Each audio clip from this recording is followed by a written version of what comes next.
intro before cat calls, because this is the last episode of Cat Call Season 2! Oh my god! Wait, I should have made the applause go off for that. Yeah! Last episode of Cat Calls of Season 2. We fucking did it, y'all. A whole nother year behind us. Not quite, though, because we have, of course, this last episode that we have to do together. And don't worry, of course, I will be back next year in February of 2023 with a whole new intro, folks, okay? I'm gonna make a new one. It's gonna be really fun. It's probably gonna have the same song because it's a good song and I'm not done with it yet. But it'll have all new visuals and all new whatever, but I have to say, today's guest did a really wonderful job with the assignment. No one's ever hit a deep fucking pull from a whatever those are called. I don't remember. You know when you have asthma? Anyway, I have asthma of the brain, and I have to give a big round of applause to our guest, the self-described human dumpster fire. Everybody give it up for Baby Weight! Woo! I mean, truly, Inhaler, thank you, Hunter Thompson. Thank you for coming through with the normal words. I don't know where they are. I'm just a writer for a living. Okay, I met Baby Weight this year, and it was one of those rare instances where someone is like, hey, look at me! And there's really something worth seeing, you know? We've built an honest friendship over social media these past 12 months, and we actually got together for dinner one time in San Francisco, where I currently live in the Bay Area, and it was really, really fun, and I found out that Baby Weight is a bit of a bad film scholar, also a good film scholar, but I think it's really interesting when someone has like really strong opinions about like seemingly very terrible films, so maybe we can get into that. No doubt some of you have seen her in the chat here or on Cutie Club, as Baby Weight is this very second. But I've also come to be a bit in awe of Kara. Kara is an incredibly thoughtful, intelligent, and eloquent voice for the femme and queer ravers and artists of the dance community. She is also an absolute shit show in the best way possible. I don't know if you follow Baby Weight on Twitter, but it's really like every other moment is either like this poignant thought about like the ills of the world and how we can all come together and be a more beautiful community, and then it's like 3 a.m. I just want to shove chicken nuggets up my ass kind of stuff. I don't know, but it's real. You just gotta check it out for yourself. Baby Weight has released 2 EPs and a series of singles and remixes in 2020. We're gonna kick things off with one of the latter, her super catchy remix of singer Billy Wynn's song Busybody. I really, really like this one. I think it's gonna get your body busy, and when we come back, we will have Baby Weight on the line, so don't go anywhere. Get your questions ready. Think of your favorite movies. What do you want to hear about? Think about DC stuff. Think about, like, which Spice Girls is the best and why is it Baby Spice? And when we come back, all that and more. Just a busy body, just a busy body, just a busy body, just a busy body.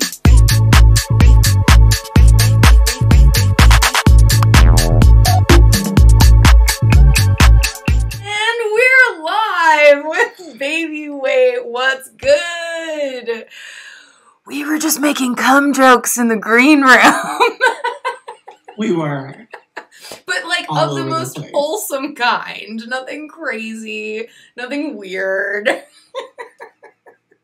I mean, is there any other cum aside from wholesome cum? No, all cum is sacred. All cum is me. wholesome. We are not sex shamers on cat calls. Okay, I need to stop talking about that though because I don't know. You know what? I do make everybody click a thing that says they're ready for adult entertainment. 18 and over cuss words may be involved when they watch the stream. So whatever. Welcome aboard. I hope it's everything you always hoped it would be, Baby Weight. Welcome to Cat Calls, sponsored by Brazzers. Jesus. We're just a couple of classy ladies over here closing cat calls with a bang. I don't know where my head's at. Are you feeling this too? I feel like I have total senioritis for the year that is 2021, and every time I try to focus and get something done, I just feel like a moron. I don't know. I mean, I have so many itises that like I've just given up going to the clinic to get it checked out. You're like, So this is me. might as well tack that on, you know. It's true. Senioritis, is there a cream for that? Is there something that could just make me care through the last 2 weeks that I have to do anything until I just get to eat cookies and open presents and drink eggnog with whiskey in it? Or what, Doc? Oh, my girl Dominique, she had senioritis. She needed an antifungal for that. Yeah, it's okay. She lived through it. And Joey had said, just want to say, hey, saw you enjoying the song. I love that Busybody remix. That came out this year.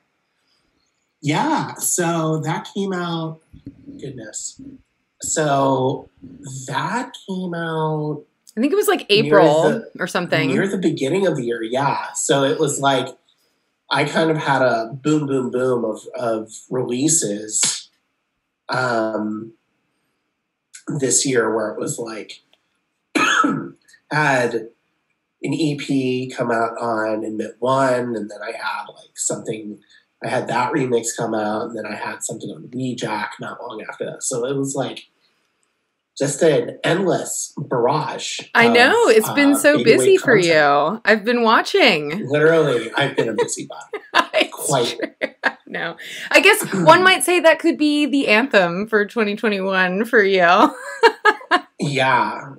I don't know. I mean, it's, I love that song. I've known Billy for a very long time. Billy's been an avid, whatever. He's been supporting me for years. Has been a huge supporter. I've known him for probably about 5 years. And has always given me remix opportunities. And then he put out that track, the original, like a year ago, 2 years ago. And I was like, I want to remix that because it's hot. Yes. And like, it was the first time that he wrote like a hot club track, really. Because everything else he had written up until that point was like hyper pop, synth pop, circuit type stuff. I mean, he's a queer pop performer. Mm-hmm. Like, he does like all the Pride festivals and stuff like that. So he wrote this track that was like really kind of like nasty. And I went, oh, I want to touch that. Yes, as you do most nasty things, I'm sure. Consensually. I want to touch this. And may I touch this nasty thing you did? I would love the opportunity. And then I put on a glove.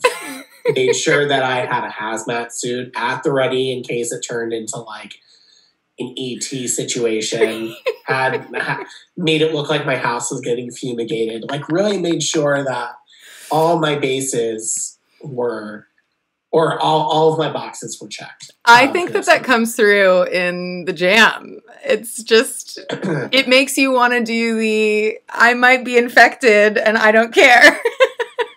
Which maybe we shouldn't make jokes like that after the year that we've all had. Like, you know, I don't know. Listen, I don't care. Listen, honey, if you haven't been vaccinated at this point, there's no hope for you. I can't. I'm sorry. I'm base boosted. I just got boosted this week. All right. Congrats. Yeah, I don't feel like I have any superpowers yet, but the Wi-Fi does dip out when I pee. I'm not sure if that's... I know. I'm like, for all this 5G that I've been boosted with, my cell signal service should be a lot better when I'm just in my home. But that's what you get for living in the mountains, I suppose. Well, how many Gs will we have? 5? 5 Gs? We will take 5 Gs. Yes, please. You live in DC. I'm based out of the DC area. Yes. I kind of moved during the Panini. That makes sense. Like during the pandemic, me and my partner of a very long time, we had split up pretty early into the pandemic. Oof. And it didn't make sense for us to live in that apartment anymore. So I moved out, and then she moved out not long after, and then I moved back home, which is in Maryland, And I've kind of been here, but I'm like, literally, I could spit and hit Washington. Yeah. I mean, it's like 30 minutes away. So, What do they call it? The DMV area? Delaware, the DMV. Maryland, Virginia? Yeah, Is that it? Delaware, Maryland, Virginia. We really don't talk about Delaware, though. Yes, Delaware, kind of like, that's how I feel about Palm Beach and what they call the Tri-County area in South Florida. It's like Miami and Fort Lauderdale are pretty all right. West Palm, it's there. I mean, Delaware is like the sister with the wonky eye. Like she shows up, like she's at family gatherings, but like, you know, you try not to stare too much. Get lost in the yeah. in the and then there's Virginia, which is just incredibly brazen. Just super, you know, like super right-wing conservative. Oh, and then you have Maryland, which is like right in the middle, where it's just like, you know, you don't really know which territory you're in. So just have to wear a lot of camouflage. Camouflage is always in season in Maryland. Okay, not the kind of camouflage that you're wearing. Not the kind of like Vanessa ice cream. That doesn't count? No, this doesn't count, unfortunately. Boo, well, counts for us. It doesn't have enough forest imagery on it to blend in. Essentially, in the part of Maryland that my mom lives in, if you're not dressed to the nines in Duck Dynasty merchandise, Oh my gosh. people kind of look at you strange. That's crazy. It's like I'm wearing all forest camo with a Tory Burch handbag. It's a very odd. It's like this lowbrow but highbrow, but it like balances each other out. So maybe it's middle brow. Like you really don't want to It's just you don't unibrow. want to call that. It's Yeah. unibrow. I It's unibrow. totally understand. Florida's the same way. I have a deep love for anything kitsch and just like kind of gaudy. But I still like to think that it's classy. and you know, Versace and Gucci won that battle. So gaudy is fashion as far as I'm concerned. Is that how you came to be the beautiful mess that you are growing up in the unibrow communities of Maryland? Listen, I grew up in this unibrow. I had to really own this unibrow. I just liken my existence to a she's all that type situation. You know, she just takes her glasses off, lets her hair down, Takes out that ponytail. And then all of a sudden is at the school dance while Fat Boy Slim is playing and everybody's in an organized dance scene where everybody's doing the same moves. Usher Raymond was my prom DJ. So really? No. Oh. I'm still on this she's all that. Okay. Yeah. Well, talk to me about the music scene growing up in your area and coming up as a DJ in the area, because DC, I learned, has a really storied musical history. I don't know if you knew this, but go-go music was invented and go-go dancing. Oh, I didn't know that. Please explain to me. I didn't know.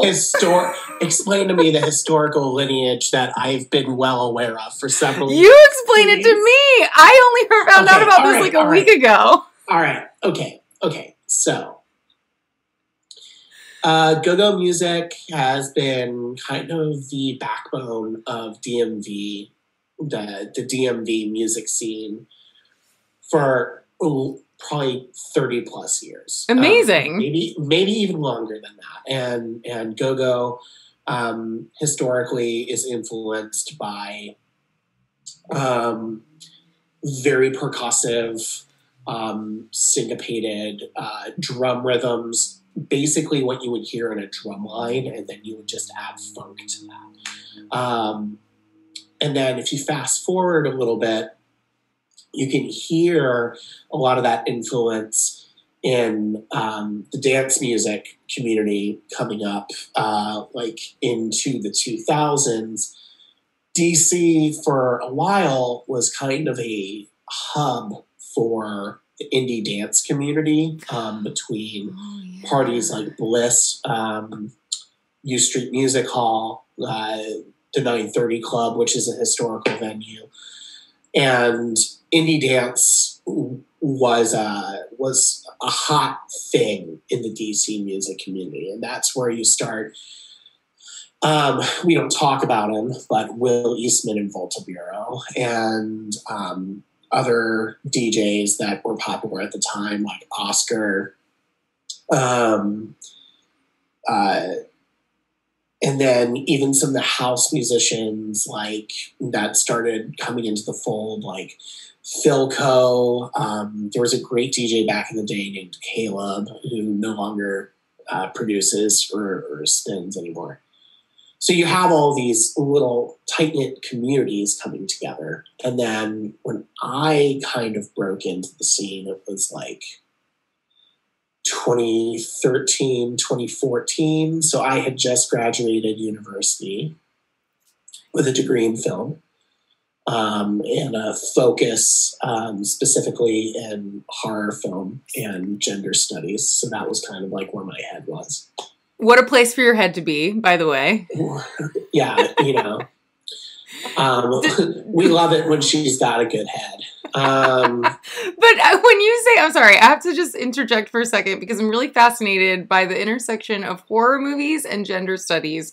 Because the first thing that comes up for me is like 70s slasher flicks and how there was pretty much always going to be a naked shower kill scene. Is that the sort of stuff you were studying? Or please illuminate me. I mean, think about it. The slasher film is literally it's born from the male gaze, and it's a vengeful male figure penetrating a woman's body with a phallic object and literally murdering her with that object. It is literally misogynist in its very creation. And like, most people don't read it that way.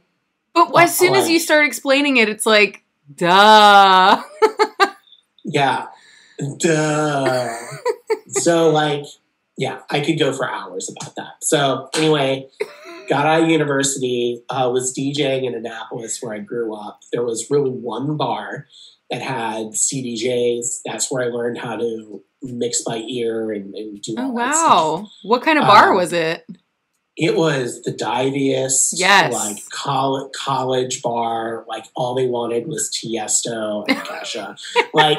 And there was no reason for this bar to have this good of a sound system. To have like a multiple CDJ Nexus setup. Wow. But like for some reason it did. And the DJ who kind of made this bar kind of go in that direction still DJs there every weekend. His name is Panda. Shout out to him. Shout out Panda. He gave me my first kind of like opportunity to actually like learn how to use the equipment properly. Because at that point, you know, you're using these like when you're fresh out of college, unless you're a trust fund baby. You know, the equipment that we were using in 2012, 2013 were these like super cheap plastic things with like a virtual DJ free download. And, like, you know, like you just had to like make it work. It's just one step above DJ Hero, basically. Yeah, exactly. And like you're coming out of it and you're just like, oh shit. And so, you know, you look at this club gear and you're like, what do I have to do? And they're like, you're going to play for free the bitch hours, which are like 9 to 11. Mm-hmm. And you're just going to have to like play requests, like filter in whatever you want. But like what we're going to do is we're going to have like a hard drive of like all of the top 40 stuff that you have to pull from, but also have your thumb drives with you, plug those in so that like you can do everything by ear. Because these were the old 2000s where it didn't have the waveforms or anything like that. So you literally had to learn. Yeah. Which is an experience that like I wouldn't trade for anything. I was going to say, it sounds like it's really a wonderful trial by fire, though. And to have to figure out how to mix the music you actually want to hear with the stuff that, like, sorority sis is going to ask for between shots, like, actually is going to take a lot of skill and not disrupt the bar sales. If one more person ever comes up to me and asks me to play Timber by Kesha, oh my God. I will self-immolate. I will literally, like, that was a throwback. Machine myself and just in the middle of a crowded club, just be like, you know what? My time. This is my time. Yes. Wait, I feel like you probably do have some pop jams that you would mix into a set, though. Do you ever drop in some, like, Spice Girls or anything? Come on. I do. My favorites to drop in are, like, I really like randomly dropping in Bamboo Banga by MIA. Oh my God, yes! I mean, now we're not even just talking about pop jams, we're talking about classics. Talking about indie dance time. Like, yes. Yeah. Well, dropping my fire. That shit's holler. That Kala album is so good. Yeah. Roadrunner. I've been known to drop Bamboo Banga in there. There's the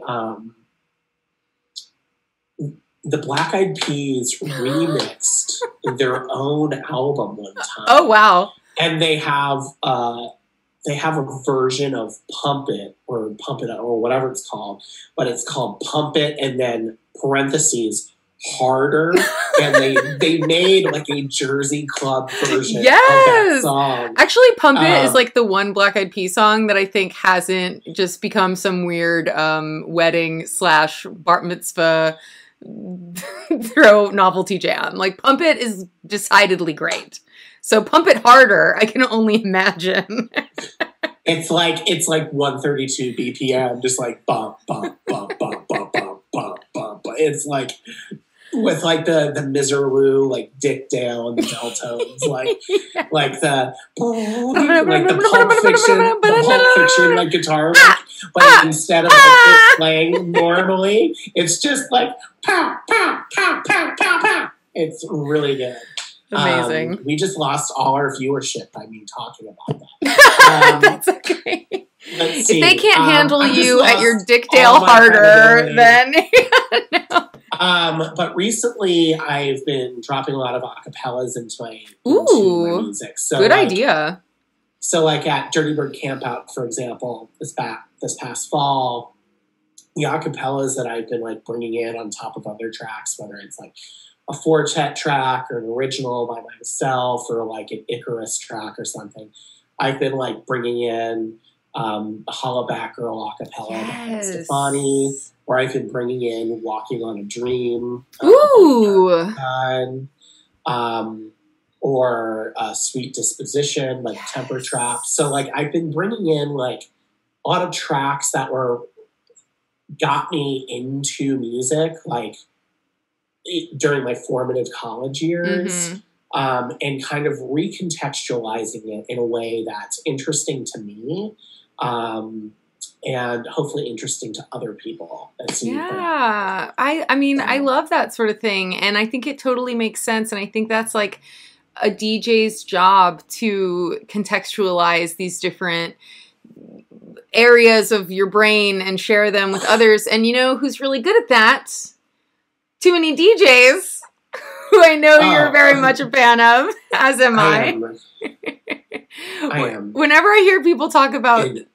Uber fan. Yeah. When did you first see Too Many DJs? So I haven't seen Too Many DJs work Solwax yet. Oh my God. You need to. It's coming. Yeah, I know, bitch. Like, you don't have to fucking tell me. You're like, gee, thanks. So I was actually I had tickets to see Solwax in March of 2020. Oh. Yeah. And they canceled their tour like a week into the month of March. I remember because they this. were just like, this is not going to be good. Mm-hmm. And like they pulled all their tour dates. And that was going to be my opportunity. So you would have to rewind a little bit for me to actually talk about my love affair with Soulwax. My love affair with Soulwax and Too Many DJs comes from specifically Simeon Mobile Disco Yes. and LCD Sound System, and my love for those two groups. LCD Sound System was really formative to me. I've talked about it to death, so I'm not going to beat that horse. Everyone can find that stuff on the internet. They can find it on the internet. Exactly. Thank you for being a good journalist. And not probing for that question. So, like, LCD Sound System was very formative to me, as was Simeon Mobile Disco. It's the beat. Because, yeah, well, you discover Simeon first through, like, We Are Your Friends. Sometimes I think Right. people don't know that, though. Sometimes I think people just think Justice made that song up out of thin air. Well, those people are wrong and deserve to It's be true. punished. That song itself was like so big with my little indie friend group at the time. And, you know, anyway, we don't have to go all crazy on that Yeah. route, but. So, so through them, I kind of went through this rabbit hole of other groups that were similar. Just like going through people's MySpace top 8s, because that's what I was doing. Yeah, exactly. And so, like, I came across Soulwax through the Get Innocuous Soulwax remix, Yes. which I think stands as one of their best works. And also, I should be noted, I am a huge fan of the television show Skins. Ooh. Which during the promos for their very first season or series back in 2007 or 2008, they used the Soulwax remix of Standing in the Way of Control by Gossip. Which, such a good one. Standing in the Way, so Gossip for me is very formative as well in terms of my body politics and how I view myself as a fat person in the dance music space. So, like, I could talk someone's ear off about Beth Ditto for hours. I'm not going to do that. Again, you can find that on the internet. So I have these kinds of like these side steps, these parallels that all lead to Soulwax. Yeah. And through Radio Soulwax, the discovery of Too Many DJs. And their like 24-hour radio station, and like their crazy mashups where they would have like a Gary Newman song, but it would have like Rebel Rebel by David Bowie on top of it, or like they would have like 9 Inch Nails, but instead of it being Trent Reznor on the vocal, it would be like Chaka Khan. Like they would find these weird intermediaries. And I even there's a Too Many DJs CD where it's like, I guess a DJ set or something that they did that was recorded, I don't know, 10, 11, 12 years ago. And that was constantly in my car, like on repeat for years. So like, that's where my love affair for that goes. I think as far as when we talk about a moment in time, like music-wise, and like what an artist represents for a very specific time period, there was a time in music, and unfortunately, I wasn't old enough to experience it 100%, but there was a time in dance music and electronic music specifically, like a decade ago, where all the really cool people who all secretly thought they were losers were all meeting up in these like grungy little rock clubs with really shitty DJ setups and playing really aggressive electronic music, and it was just completely DIY and punk, and it was incredible. Yes. And through the advent of EDM, and Bloghouse has a lot to do with it, because I could talk to you about Chubby Beavers and Bingo Balls and all that stuff, and how they kind of ushered in progressive house and EDM and then Dutch house and then electro Yes. and like it got like louder, bigger, harder, faster very quickly. And it started overshadowing that very DIY aesthetic for glamour and kind of like bigness. I have a personal feeling and theory. Have you ever seen the music video for No Beef with Steve Aoki and Afrojack? Not in years. I suggest watching it because they're in Vegas and the whole thing is just them being like dipshit bros in Vegas. But it's like right before actually being a DJ in Vegas becomes the big glamorous, like a million bottles thing that it has become. And I feel like it's the very instant right before we make that switch over. It's like, here are Steve Aoki and Afrojack, like still kind of being DIY about it, but they're in Vegas. So we know as soon as this video goes live, EDM is going to take control and just like change the face of dance music for a long time. Yeah. And like, here's the thing. So when I go on these diatribes like this, my voice immediately goes into my boy voice. So I have to like try and keep it light. For the sake of my speech therapist. So I was gonna say, you just do whatever feels natural, but I don't want to get you in trouble with your speech therapist. So blame me. Yeah, Kat was such a hoe the other day. She just got me going and like, you know how I get. Talking about EDM and here I am. I get going and my natural speaking voice goes from 1 octave to like 4 octaves below. So like it just, anyway, trans girl problems. So anyway, what were we talking about? Oh yeah, okay. So in like 2011, 2012, like when Swedish House Mafia is at Madison Square Garden, or maybe that was 2013.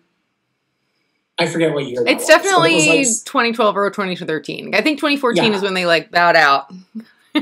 Yeah, so you have this moment in time where like it became huge, and that essence, that core of the weirdo DIY like leather jacket with zipper hoodies and like too tight jeans and Converse and Red Bull vodka like kind of died out. American Apparel, purple tights, and like maybe the nipples cut out.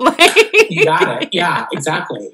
Like when the people that were DJing legitimately looked like they just crawled out of Karen O's carcass. Like yes, that was, exactly. And they spent a lot of time making their hair look that messy. Let's be real. It's like I woke up like this and a can of spray. Anyway, yes, it was a good time. Anyway, so which conveniently, funny enough, the kids that were a little bit too young to fully experience that period of time and pine for it. Fast forward 10 years, we're there again. Exactly. Like the music that I hear Nala making is very reminiscent of like Miss Kitten or Nine Inch Nails or Karen O, like specifically like Heads Will Roll era. Yeah. It's like, or the stuff that Vanessa's making, which is like very breaks influenced and like isn't afraid to embrace femininity, but is also like holding up a massive middle finger and saying, screw all of you people who think that there's not a place for us. And like, you know, as far as the music that I'm making, it's like, it's very much house music. It's very much influenced by like the melodic tech thing that we're surrounded by at the moment. But at its core, the songwriting has qualities of like Hole and Fiona Apple and Lucy Dacus and Phoebe Bridgers, and like is very much like angry and guttural and femme and kind of over this bullshit. And even like the conversations I have with like the Mike B, for example, who also goes by Brillstein and a few other people, a few other monikers, like he was in LA DJing at the time that all of this was happening. Mm-hmm. And talking to him at Camp Out and hearing his experience and like how he's ready to get back to that. And he's an older I'm here dude. for it. I've been ever since 2007 ended, I've been on a journey to get back there. So I'm truly always ready for it. You know, and it's like I'm ready to see us kind of take the mantle, so to speak, or the torch from, you know, the people that came up through the early 2000s and peaked in 2010. Like, I'm ready. Yeah. I'm ready for us to kind of 10 years after the fact take it on so that we can peak in 2030 and, you know, yes. be the losers that are a little too old to be wearing leather jackets. Revenge of the Nerds once more. Let's go. Make dance. I hate making these jokes, so I'm not going to say it. But let's return dance music to its awkward roots. to its otherness. I couldn't agree more. Yeah. These, what did you call them? These brats and chads have had our freak flag for too long. And honestly, it's okay if you want to fly the freak flag. You just have to be ready to freak on with us. You know what I mean? You can't be if you're gonna wave a freak flag, like, you gotta be a freak. It's like, true. Deep down, like, you know, it's like I was born in the freak flag. Y'all just adapted to the freak flag. Like, I can tell you that, like, as somebody who spent the majority of their life, quite literally 2/3 of it, questioning their place in the universe, knowing that they were different but couldn't place why, and, like, you know, it's like, if you're going to side with the freaks, like, you have to be compassionate and empathetic to their struggle, and also listen to them when they're hurting, and also listen to them when they say, no, you need to shut up and hear me out. Yes. And yeah, like, I'm not here for performative flag waving. So, sorry to make that serious. No, I mean, reality. There are serious parts of this. You know, I don't want to talk too much about somebody who's not in the room, but I was really saddened. I think it was last week when the producer and DJ Ducky announced that she was going to step down from a music career because she just felt that there was too much toxic masculinity around her in the industry. And that made me really sad because I feel that there are corners and pockets of this world where the real freaks are hanging out together. And it made me sad that somebody didn't find that, or didn't sense that, or didn't feel secure somewhere enough to be like, well, I'm just going to go do my own thing with these other people that get me. And I think that's like a failure of our community in some way, but also, like, you know, that's why we have to really stick together and make the space for the freaks like us, I guess. I'm not normally into bass music, right, but one of the best performances I've ever seen ever at a show was I had the opportunity to see Ducky perform, and they were, without a doubt, one of the most energetic, passionate, engaged performers I've seen on any level. And I remember turning to a friend of mine named Cassie, who used to write for The Nest. And shout out The Nest. Shout out The Nest. We were watching Ducky from the sidelines and kind of looked at each other, just like, are you seeing what I'm seeing? And Cassie was like, this is very cool. This is V cool. Yeah. And you know, it's always upsetting to me when an artist feels like they can't be themselves or feel like they can't speak up, especially in a situation when they have a really good team backing them up. Because I'm pretty sure that they're managed by Brett Blackman, who's incredible. Incredible manager and one of the most respectful boys. We love Brett on the planet. And like, yeah, that's true. To have a support system like that and feel like you still don't have, you're not equipped because there's just too much toxic energy. Yeah.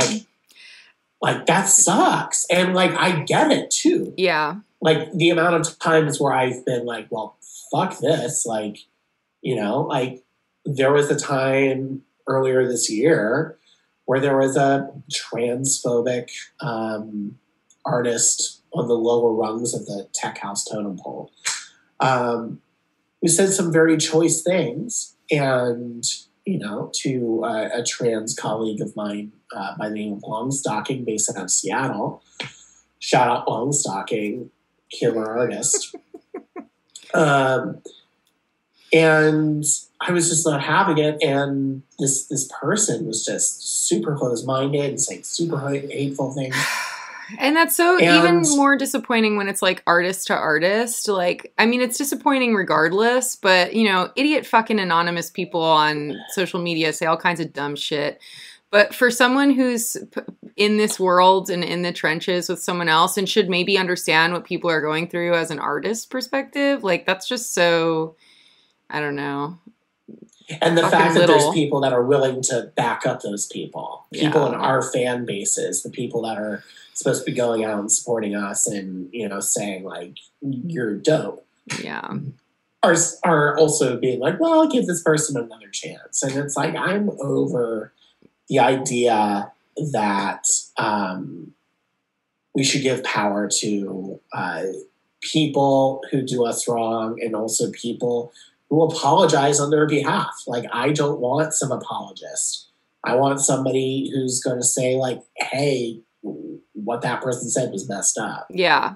And even like, if you do think you're a friend of that person. Because real friends tell their friends when they're fucking up, too. You know what I mean? Like, real friends aren't afraid to check their friends. I wish I had a friend to tell me maybe not to eat that fourth taquito. Maybe 3 is enough. Just imagine that I'm that friend and I'm there with you whenever it's 3 a.m. and you're going to warm up another Hot Pocket, okay? It's just like at the 7-Eleven, just like Cara. I know it's 4 for $4, but do you really need that fourth taquito? Diminishing returns, Kara. Diminishing returns. It's so stupid. I find myself in this situation all the time where, like, I'm at McDonald's and I'm like, one McDouble is $2.49. No, she's doing math, folks. She's doing math. 2 is $3. 2 is $3. This is why I don't fuck with math. So, it's like, bad for you. Even if I don't eat this McDouble, I'm still saving money, right? No, you're spending 50 cents more for that hamburger that you may or may not eat. But if you save it, then you're saving $2 in the long run. So, like, who loses here? The answer is you do. If you don't get that second McDouble, might as well. It's a great deal. 3 true facts McDonald's employees don't want you to know. Don't get the deal. Anywho. Yeah. Anyway, sponsor me. Yeah, please sponsor. I mean, you're so close. And as I said, you know, I love that you're really about it. You're wearing your girl Vanessa's t-shirt. She's doing you a solid. There's junk food on it. I'm just kidding. I'm sorry. I shouldn't make all these silly jokes.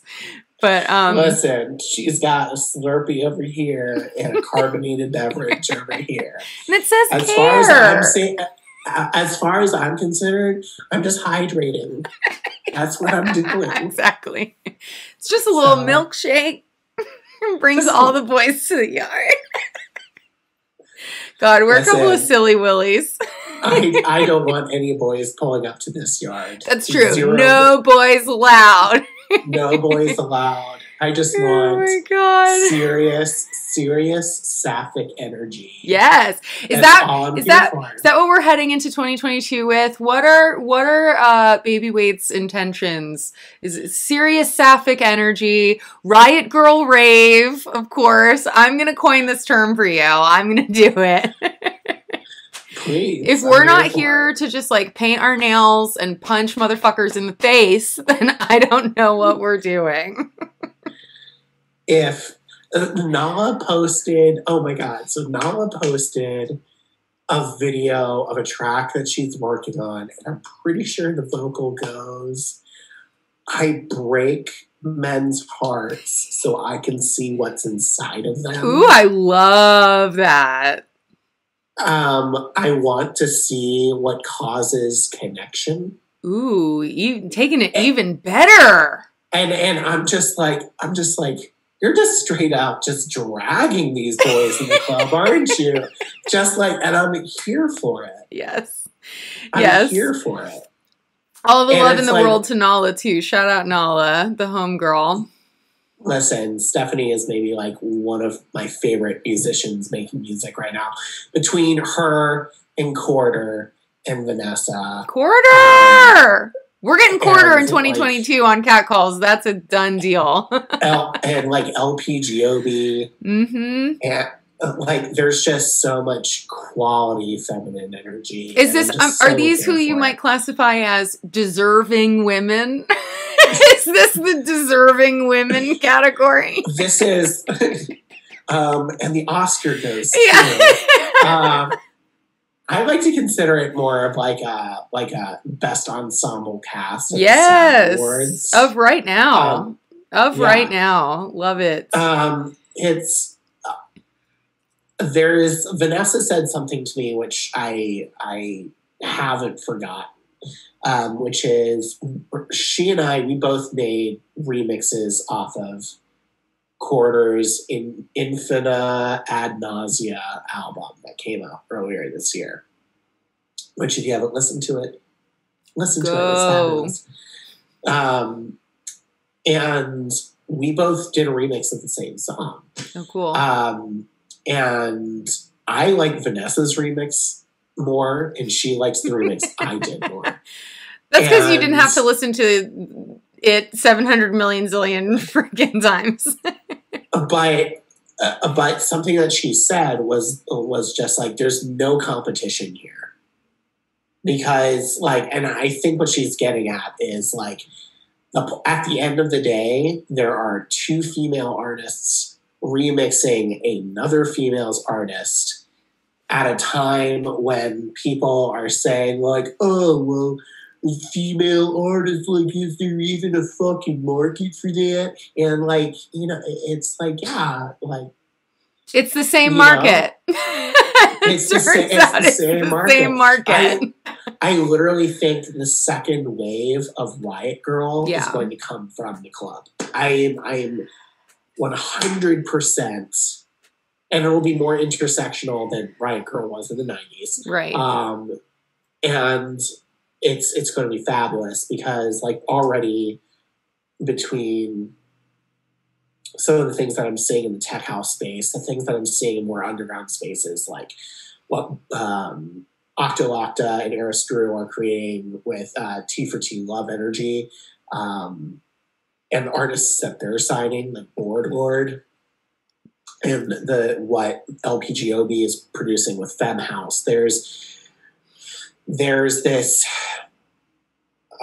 It's not a manic pixie dream girl energy. It's a manic we're fucking pissed raver girl energy, Yes. and it's gonna be like Lilith Fair reborn. Like I just have this vision in my head of just like us females or femme presenting or gender diverse individuals just dominating. Mm-hmm. Because we just have bigger things to say. Like we just have what's an artist like Kygo got to say? Like, I like pan flutes. We've had 10 years of that. What does an artist like Afrojack have to say? Throw your hands up. Like, I've had enough. Throw your hands up. Wait, I have to tell you something about Kygo one day. Okay. Oh my god, it's bad.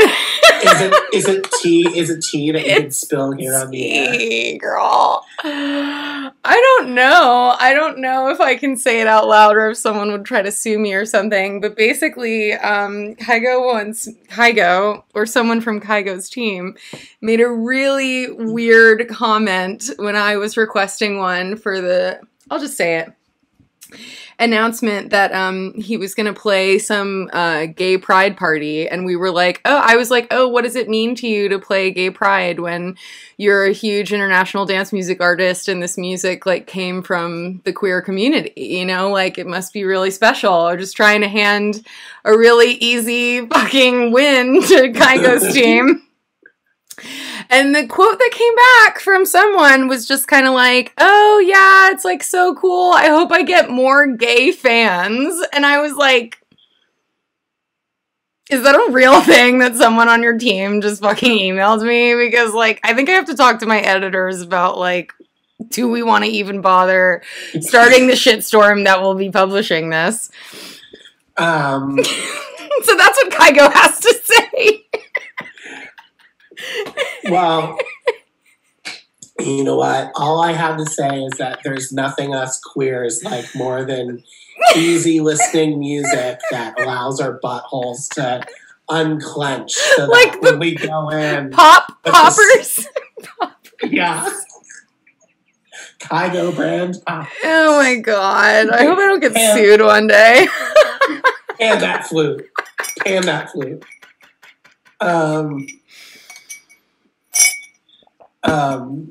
Somewhere out there, my manager is frantically shut up! Shut up! It's okay. It's only going to live on the internet forever. It's like, I can see it right now tomorrow on Resident Advisor. Babyweight says, Kygo is like the musical version of Poppers. Oh, please. I love that. Sounds like great publicity for my show. Let's go. It's fabulous. If Palm Tree Records doesn't release gold-plated poppers this time tomorrow, then they're missing out. I mean, at this point, it's like he's done a track with Vin Diesel. Is there anything that like? Listen. We're not here to just drag white straight males, finance majors. It's fine. Listen, I'm not here to drag. My face is not beat. I'm also not wearing my finest church It's gown. true. I have not my gloves on. The gloves are off. Gloves are off. I did paint my nails today, too. Woo! So, do we have any questions in the chat? Like, what's going on right now? Nobody wants to question. I did. Joey does come through with the puns all the time, and quite a while ago dropped the new McDonald's McSquare root value meal, which I thought was pretty good, but I didn't want to interrupt your flow. The McSquare root value meal. No, but we actually are almost coming up to our hour. I like hearing though your vision of a brighter, more femme-powered future. I'm right there with you. I grew up idolizing all those women who weren't about how pretty they were, and it was more about like how much they were going to storm the room and make a scene because it was time for women to do so. And I am ready for that energy to come back in a big way in dance music. So I can't wait to hear all this fucking Riot Girl Rave That's going to be coming out in Oh. 2022. All I'm going to say is that there's an entire generation of girls out there, and guys too, I suppose. They're allowed to take up space if this is something they're doing. Everyone takes up space. People are made of molecules. They literally take Mass. up space. Physics, words. So there's a whole generation of people that are making music now that grew up listening to Sean Colvin, Natalie Imbruglia, Shania Twain, Sheryl Crow, Fiona Apple. Absolutely. And Alanis Morissette, one of my favorites. Alanis Morissette. And in addition to that, also Britney Spears, Christina, Spice Girls, Moore, Spice Girls, Bewitched, the Donna Lewis, I Love You Always Forever, Destiny's Child. Jennifer Page is just a little crush. Oh, I love that song. Every time there's an entire generation of musicians now who are grown, who are in the dance music space, who grew up listening to that, who are pining for that Vanessa Carlton 1,000 Miles dance music moment. Or that Bikini Kill Rebel Girl moment. Yes, Rebel Girl! And it hasn't happened yet. And I'm telling you right now, MK is not it. You can tell me that, like, the woo girl equivalent, dance music equivalent to that is MK. And I don't think that's it. I think that's too pretty, too polished, too broad. There's a very specific energy that's been lacking. And to see it kind of bubbling up underneath the surface, even in terms of like fashion, how we're presenting ourselves, the things that we're joking about on social media, like, you know, all these fucking dumb boy DJs. Sorry, shouldn't say dumb boy DJs. These cis boy DJs are like coming out, you know, talking about their NFTs and their cryptos and their memes. And we're sitting here like having actual conversations about like which season of which version of Joe from what season of You are you like and I'm telling you right now, I'm season 3 love for sure. Ooh, okay. Joe can eat a dick as far as I'm concerned. But those are the conversations we're having, which I think in a lot of ways it feels like it's a club. Like it feels like there's camaraderie and there's like actual like sisterhood going on.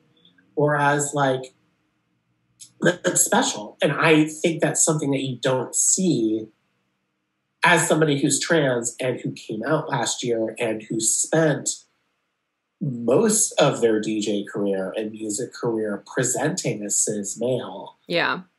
Because wasn't ready to come out yet. Having experienced both sides of the tracks, I can tell you that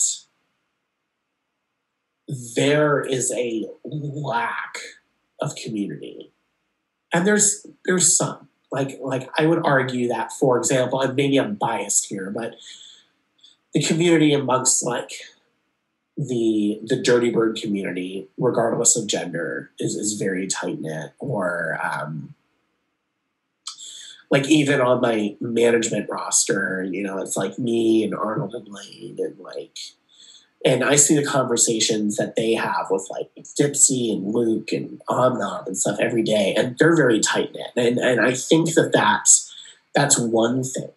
But the conversations that we see on social media, like on Instagram and Twitter, whatever, that the public sees, like between the girls in the scene and the guys in the scene, like the guys are just trying to one up each other and try to be the biggest goofball in the room.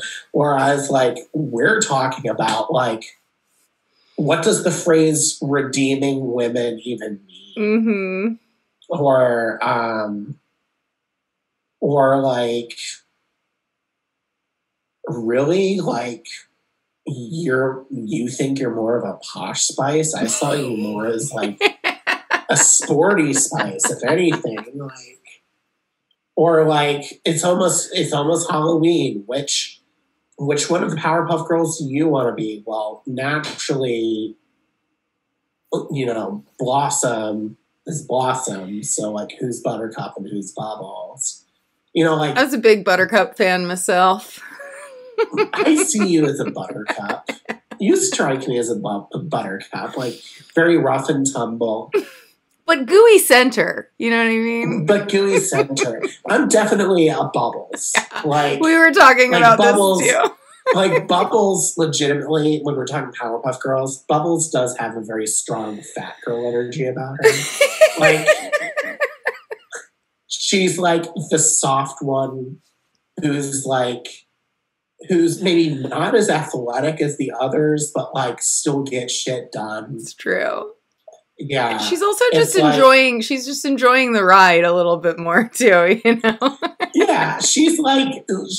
Bubbles is the Hufflepuff of the group. That seems fair. 100%. Like, Blossom is the Gryffindor. Mm-hmm. Buttercup. Is Buttercup a Slytherin? Buttercup is like Slytherin and Ravenclaw put together. Yeah. And then just Bubbles is just fucking Hufflepuff, man. Just here to chill, have a good time, just really sweet, really innocent, like doesn't want to get into too much trouble. Like would love a cookie at the end of the day. has pigtails, you know. It's true. Stuffed animals everywhere. Like I consider myself Big Bubbles energy. Big Bubbles energy. Yeah, Big Bubbles energy. I love that. Baby weight. My goodness. I have to end it. I have to stop us. It's been an hour. I know. It's so sad. But you know what? When you start dropping some of this angry, electro, fucking vibrant bubbles, big bubble energy tracks, you got to come on back. Okay, so I want to speak it into the universe. Okay. Light a candle, y'all. I'm thinking, as tradition, the season finale of Catcalls from here on out is me and you. I'm not opposed to it. Just like at the end of every season, it's like, well, it's tradition that we have Baby Weight as the last guest of the season. Because like Conan O'Brien did that, right? Like he always had like the last. Or we do like a Billie Eilish the same interview every year. Yeah, exactly. But I just get you to answer. It's like how many followers do you have this year? And I was like, I don't know.